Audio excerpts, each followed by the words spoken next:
আসসালামু আলাইকুম viewers, Yasmin kitchen queen চ্যানেলে আপনাদের সকলকে স্বাগত।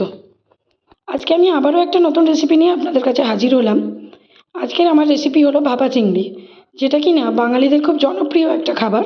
তো আসুন দেখে নিই আমি কিভাবে এই ভাপা চিংড়িটা বানালাম।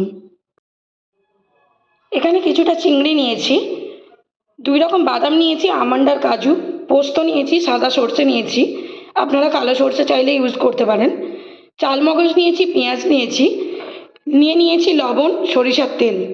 আজকে পুরো ভাপা চিংড়িটা সরিষার তেলেই করব।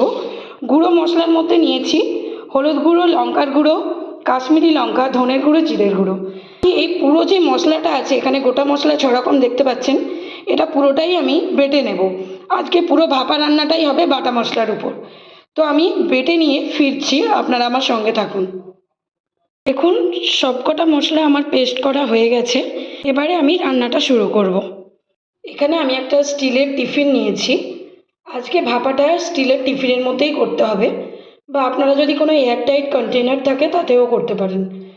প্রথমত পেস্ট করে রাখা মশলাগুলো আমি সব এই টিফিনের মধ্যে দিয়ে দেব।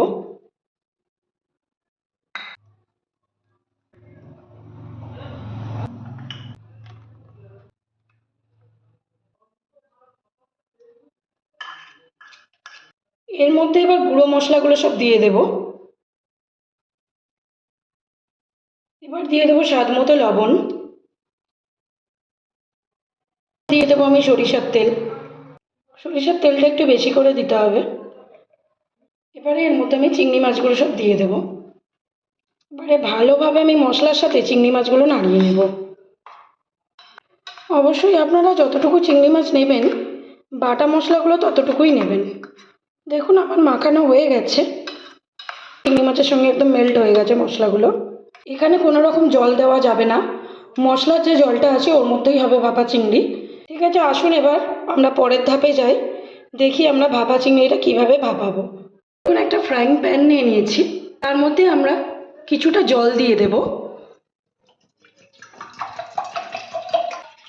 ফ্রাইং প্যানের উপর আমি একটা স্ট্যান্ড দিয়ে দেব, এরকম স্ট্যান্ড। এই স্ট্যান্ডটা দিয়ে দিলাম। ঠিক জল স্ট্যান্ডের একদম কাছাকাছি জলটা দিতে হবে। এই জলটা ফুটতে দিতে হবে।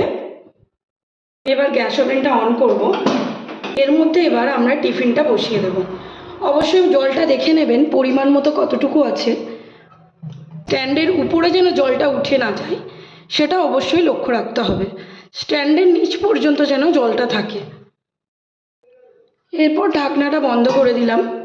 15 থেকে 20 মিনিট পরে ফিরে আসছি। আবার ফিরে আসলাম। এবার দেখে নেব ননস্টিক প্যানে যে জলটা দিয়েছিলাম সেটা কতটুকু কমে গেছে। দেখুন জলটা কতটা কমে গেছে, জলটা একদম শুকিয়ে গেছে। তার মানে এবার আমাদের ভাপা চিংড়ি হয়ে গেছে। এখন যেহেতু খুব গরম আছে, তাই টিফিনের ঢাকনাটা খোলা যাবে না। আমরা কিছুক্ষণ ঠান্ডা হওয়া পর্যন্ত অপেক্ষা করব।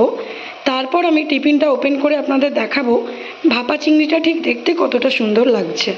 টিফিনটা ঠান্ডা হয়ে গেছে, এরপর আমরা ওপেন করে দেখে নেব ঠিক দেখতে কেমন লাগছে। ভাপা চিংড়ি আমাদের রেডি। দেখুন দেখতে কতটা সুন্দর হয়েছে। এই ভাপা চিংড়ি আপনারা গরম গরম ভাতের সঙ্গে পরিবেশন করে দেখুন যে স্বাদেও কতটা সুস্বাদু। তো আসুন আমি আপনাদের গরম গরম ভাতের সাথে পরিবেশন করে দেখাই। গরম গরম ভাতের সঙ্গে পরিবেশন করে ফেললাম ভাপা চিংড়ি। অনেকে অনেক রকমভাবেই বানিয়ে থাকে এই ভাপা চিংড়ি, তবে আমি যেভাবে বানালাম অবশ্যই আপনারা ট্রাই করবেন বাড়িতে। আশা করি ভালো লাগবে। ভাপা চিংড়ি হলো বাঙালির একটা জনপ্রিয় খাবার। এই রেসিপিটি যদি আপনাদের ভালো লেগে থাকে তাহলে অবশ্যই আমাকে সাপোর্ট করবেন, আমার চ্যানেলটিকে সাবস্ক্রাইব করে দেবেন, লাইক কমেন্ট শেয়ার করে দেবেন। আমার পাশে থাকার জন্য আপনাদের অনেক অনেক ধন্যবাদ।